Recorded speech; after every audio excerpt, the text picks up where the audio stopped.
नमस्कार. आज आपण हे जे महाराष्ट्रात जातीचे राजकारण होताना पाहतोय ते निश्चितच खूप चिंताजनक असलेले आपणास दिसून येते.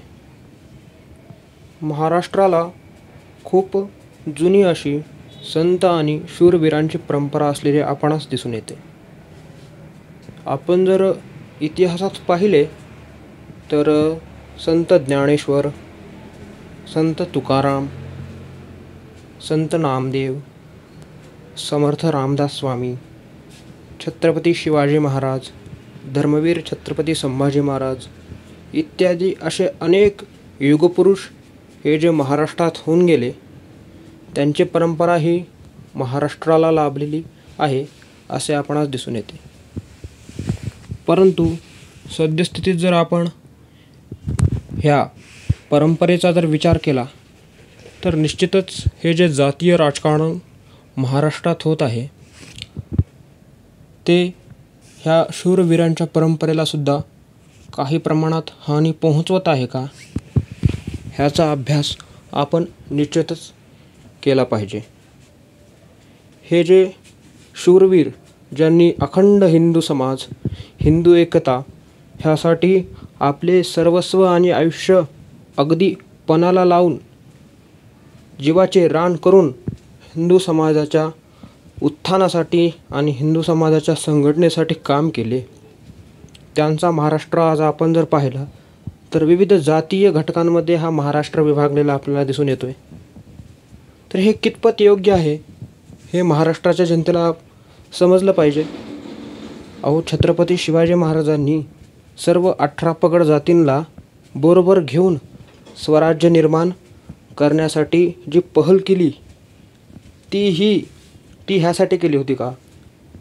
सर्व जाती धर्मांना बरोबर सर्व जातींना, धर्मांना नाही, सर्व जातींना बरोबर घेऊन छत्रपतींनी हिंदवी स्वराज्य स्थापन करण्याचा जो घाट घातला तो आजचा दिवस पाहण्यासाठी घातला होता का?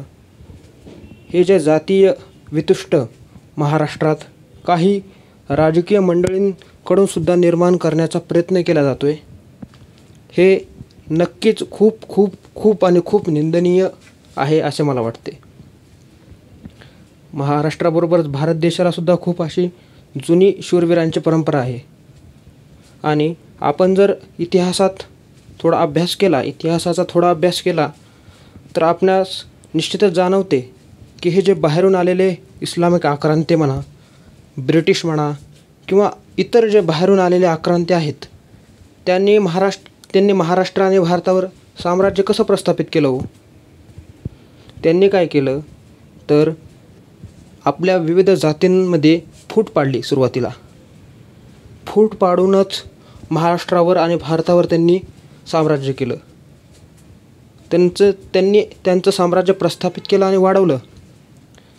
इस्लामिक आक्रांत्यांनी जवळपास 500 वर्ष भारतावर राज्य केलं आणि ब्रिटिशांनी जवळपास 200 वर्ष भारतावर आणि महाराष्ट्रावर राज्य केलं.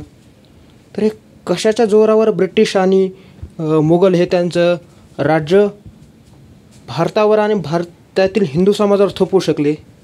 तर हिंदू समाजात आणि भारतीय समाजात एकी नव्हती हे त्यांना माहीत होतं. त्यामुळंच ते त्यांचं साम्राज्य भारतावर थोपवू शकले. तर त्या एकीचा जर आपण परिचय इतिहासात दिला असता तर गुलाम होण्याची वेळ ही हिंदू समाजावर आली नसती. त्यामुळे आत्ता आपण परत गुलाम होण्याच्या दिशेने जातो आहे का, ह्याचा आपण थोडा विचार केला पाहिजे. महाराष्ट्रातील जे राजकीय नेते आहेत ते त्यांच्या सोयीनुसार राजकीय आरक्षण हे जे आहे, आता आरक्षणाचा जो हा विषय सुरू आहे त्याला वळण देण्याचा प्रयत्न करत आहेत. त्यात हिंदू समाज असा जर भरकटत गेला तर हिंदू समाजाला परत गुलाम व्हायला जास्त वेळ नाही लागणार. त्यामुळे हिंदू समाजाने ह्यावर खूप खोलात जाऊन विचार करायला हवा, मंथन करायला हवे की आपण परत तर वापस त्या गुलामगिरीच्या युगाकडे परत जात नाही आहे ना. आरक्षण मिळणं म्हणजे आरक्षणाचा मी पण पक्षधर आहे, आरक्षण मिळायलाच हवं. पण हे जातीय वितुष्ट निर्माण करून आरक्षण जर मिळाले तर हे किती दिवस टिकेल हो? आणि जरी टिकले तरी आपण आपल्याच भाऊंचा, बंधूंचा, म्हणजे एका पद्धतीनं सूड घेऊन हे जे आरक्षण मागणार आहोत, ह्या आरक्षणाला अर्थ काय राहणार आहे? हे उत्तर अखंड हिंदू समाजाकडून आणि अखंड महाराष्ट्र वासियांकडून ह्याचे उत्तर येणं अपेक्षित आहे. त्यामुळं मला असं वाटते आरक्षण तर मिळायलाच हवं, पण आपले जे हिंदू घटक आहेत, आपले हिंदू बांधव आहेत, त्यांना बरोबर घेऊन जर सर्व प्रश्न सोडवता आले तर हे अगदीच एकदम दुग्ध शर्करा योग घडून येण्या इतकं चांगलं आहे. हिंदू समाजामध्ये असे बरेच घटक आहेत की ज्यांना खरंच अपलिफ्टमेंटची गरज आहे, त्यांना उत्थानाची गरज आहे. सरकार हे जे आहे ते त्यांच्या उत्थानासाठी विविध पद्धतीनं काम करतच आहे, पण बाकीचे जे हिंदू समाजाचे आपले बाकी बांधव आहेत ते पण सुद्धा त्यांच्यासाठी कार्य करत आहेत. तर असंच हे जे हिंदू एकतेचं जर आपण प्रदर्शन केलं तर आपल्याला कुठलीच गोष्ट अवघड अशी जाणार नाही. त्यामुळे हिंदू जर एक राहिला तर हिंदू समाज हा खूप मोठे मोठे संकटे सामोरं जाण्याची ताकद ही हिंदू समाजात आहे.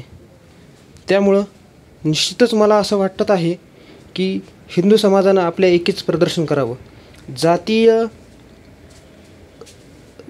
जातीमध्ये न विभागता हिंदू समाज जर एकीनं निकरीनं पुढे गेला तर हिंदू समाज हा जगातील एक नंबरचा असा प्रगत समाज आपण त्यांना आपली प्रतिमा दाखवू शकतो. आणि कुठलंही संकट हे आपण अगदीच शौर्यानं, धैर्यानं आपण पार पाडू शकतो. राजकीय लोक हे जे आहेत ते राजकारणासाठी ह्या बाकीच्या फूट डालवर राजकरो ह्या गोष्टी करतील, पण हिंदू समाजानं ह्यावर गहन चिंतन मंथन केलं पाहिजे. हे जे बोलविते धनी आहेत त्यांच्या भूलथापांना बळी नाही पडलं पाहिजे आणि हिंदू समाजानं त्यांच्या स्वतःच्या एकतेवर जास्त भर दिला पाहिजे. आपण पाहतोय आपल्यापुढे किती मोठं जिहादचं हे ते संकट येऊ घातलेलं आहे.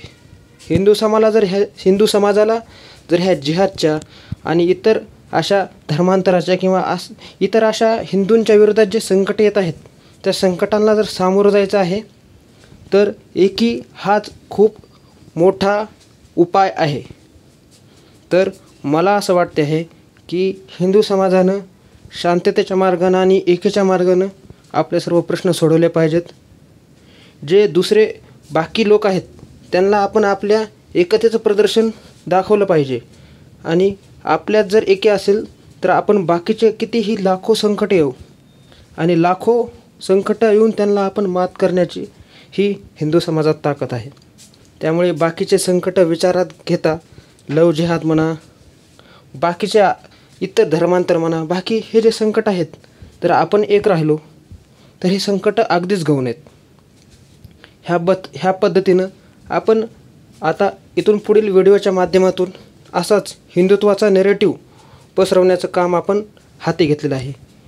निश्चितच हे काम थोडं अवघड आहे, पण आपण आपला नेरेटिव्ह स्ट्रॉंग पद्धतीनं मांडून हिंदू समाजाला एक करण्याचं आपण काम ह्या प्लॅटफॉर्मच्या माध्यमातून करूयात.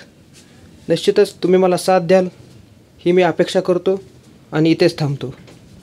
जय श्रीराम.